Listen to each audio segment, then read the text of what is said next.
Something that I see, another one of these international myths about Australia a lot is kangaroos. My gosh, there's a lot of lies, especially pushed by animal liberationist groups and other sort of, them sort of leftist sort of groups. Now they call them endangered. Yeah, they may be in your country, but they're not here. Quite frankly, if we got kangaroos and we threw a bunch of them in the United States, they would just about outnumber deer within about 30 years, I reckon. That's how crazy they are. A lot of people, think, they're sort of something precious or endangered. And to foreigners, they may be.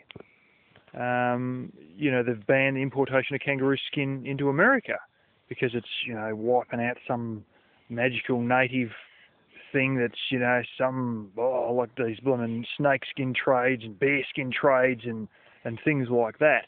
And from a foreign perspective, that may be how you feel. But I'll tell you a couple of things about kangaroos. And you'll understand by the end of this video how resilient these things are. I reckon if we had a nuclear holocaust in this country, there would be nothing left but the kangaroos and maybe a few cockroaches and probably mice and rats as well.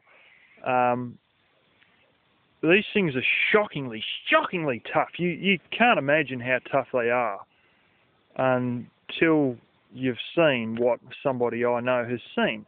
Now this somebody was shooting kangaroos, which a lot of people get up to around here, which is technically illegal, but if they don't catch you, they'll never know.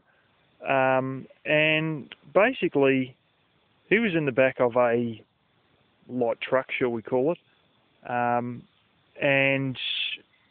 there was a roo probably about 15 metres away, about 16 yards, 3 car lengths, something like that. Anyway, they were doing a bit of shooting of foxes or whatever, and this roo was there, so he had what's known as a Lee Enfield 303 rifle, as there are many of them, because they used to be the old military rifle back in World War II.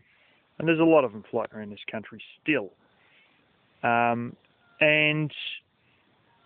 basically, if you read anything about this weapon, you may even own one, it is around about the same power as a 308 or a 7.62 NATO or something around that. He was 15 metres away, think about 15, 16 yards away, 3 car lengths away. He shot this thing in the chest 5 times. It didn't go down. It then proceeded to get into the back of the truck with him and scratch the shit out of him. They sort of kept driving or moved off or whatever. And I just sat there and looked at him, and then it just hopped off back on its own merry way. With 5 bullets in the chest from 15 metres, this thing didn't slow up a bit. There's a lot of gristle in the meat. That could be a bit to do with it. The other thing is you think, well, what about their reproductive capacity?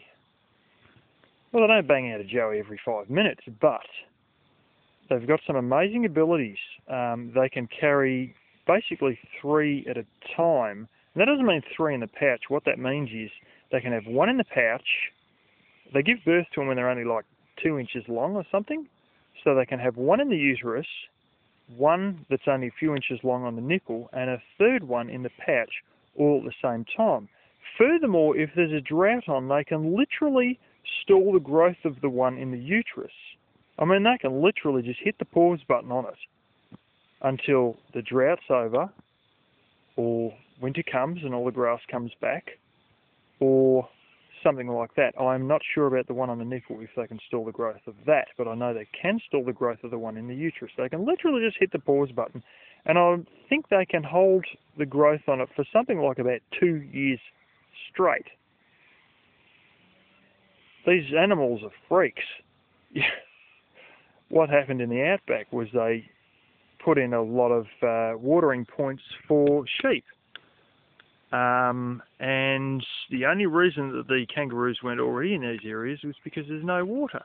Well, they put in watering points for cattle and sheep, and all of a sudden there was a population explosion. There have been cases where there's an army base that's completely fenced off, big base. And of course there's some roos inside. These fences are so big they couldn't get out.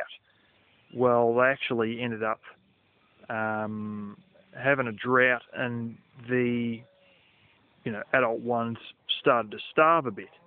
And in all the government's wisdom, as you've probably seen similar things done by the US government, you got an army base, you got heaps of guns, you got heaps of blokes, we can go shoot them. No, they didn't do that. They went and brought in contractors to shoot them, purely because they were starving to death, and it was all the dire starvation. But this was all to do with the fact they were stuck inside the large fences around this base. So yeah, but sort of keep in mind these things. This is one you won't have heard. Dogs chase them. They usually try and lure the dogs into water. And once the dog's in to the point the dog's almost lost his footing and he's got to swim, then they sort of do a double kick. They kick up out of the water and they get up a certain height. Like they basically get their feet above the water, and then they do a second kick straight into the dog's guts. And about 5 goes of that, and your dog will have its intestines all over the place and will probably die in about 5 minutes. These things do kill dogs. If they're around humans a bit too much, like the wild ones would run away from humans, or hop away from humans. The ones that are at golf clubs, sort of parks, nature parks where people go and pat them and all that, some of those get a little bit too used to humans being around and they attack humans on occasion. My sister got scratched on the back as a kid by a kangaroo. Other people have been, actually a boy was about 15, 16 years old, he got scratched to bejesus, kicked really bad, he ended up in hospital. I mean, serious, I think he had a broken neck and the whole lot. But they're not as cute and cuddly as they look, but it's only with ones that have got a bit too good, too used to humans being around, they get a bit too sort of game and they will attack you on occasion. Not all the time, but your dog chasing after one, oh gosh, they've killed so many dogs, it's not funny.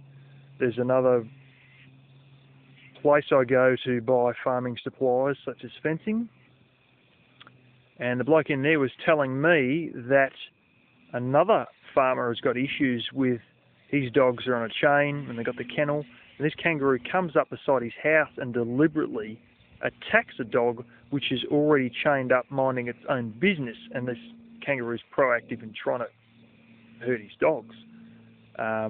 So yeah.